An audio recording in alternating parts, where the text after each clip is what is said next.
गवती चहा किती सुंदर हा गवती चहा आहे, खूप मस्त असा.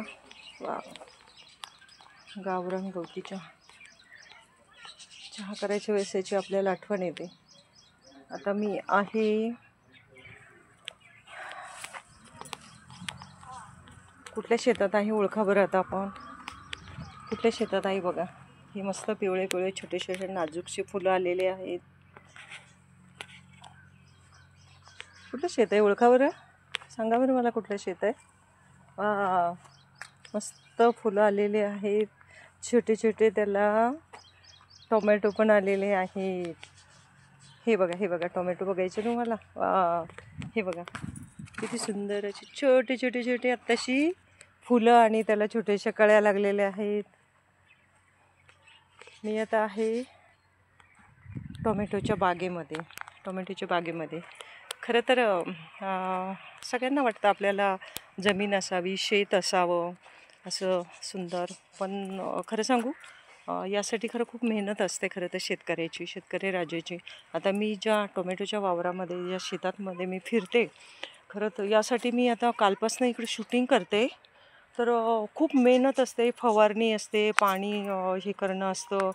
परत ते हे जे आहे ना, हे सगळं लावायची पद्धत बघा तुम्ही. हो, परत हे वेल वगैरे जाण्यासाठी बघा वरती कसं केलं आहे, खाली ते पसरू नये म्हणून. हे बघा, हे असं ते सगळं बांधणं आलं. प्रत्येक झाडाला ते असं हे केलेलं आहे बघा. पूर्ण शेतामध्ये तुम्हाला तेच दिसेल, आहे की नाही सगळं. पण यासाठी खूप मेहनतीचं काम असतं. हे टोमॅटो आपण बाजारामध्ये बघतो आणि थोडेसे टोमॅटोचे भाव वाढले का लगेच आपल्या चेहऱ्यावर किंवा कपाळावर आठ्या येतात, अरे टोमॅटोचे भाव एवढे झाले.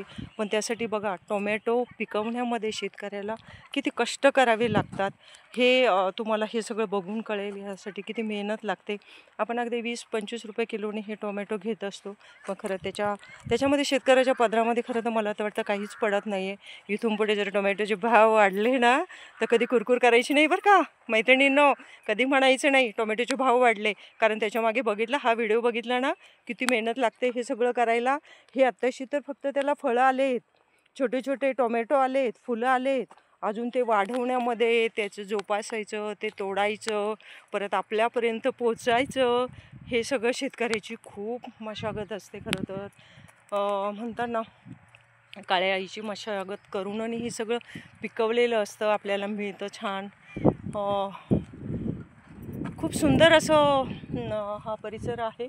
सगळीकडे टोमॅटोच्या बागा, परत पेरूच्या बागा, हे सगळं तुम्हाला बघायला मिळेल. डाळिंबीचा बाग पण आहे आणि फुलांची पण शेती आहे बरं का इथे. हो, फुलांची पण शेती आहे इथे. खूप सुंदर असा परिसर आहे. आणि मला गेले 3 दिवसापासून मी इकडे शूटिंग करते, त्यामुळे मला इतका आनंद होतो आहे का मला हे सगळं मस्त मी एन्जॉय करते.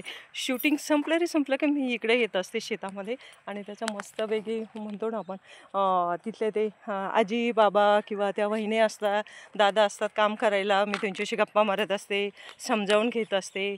म्हणजे त्यांचं कष्ट मी बघत असते. खरं तर किती कष्ट करत आहे 3 दिवसापासून मी बघते. आपल्याला वाटतं तेवढं सोपं नाही आहे शेती करणं. आजकाल खूप कठीण झालं आहे. त्याला भाव जर नसला तर मग तर विचारूच नका. आता ही एवढी जी मेहनत आहे हे केलेलं, आणि टोमॅटोला जर भावच नसले तर तो शेतकरी बिचारी काय करणार ना.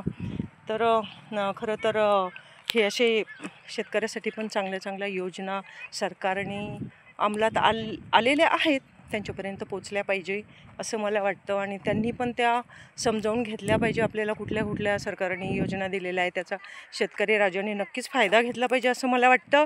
म्हणजे शेतकरी राजा हा सुखी झाला तर आपणही सुखी होऊ. धन्यवाद.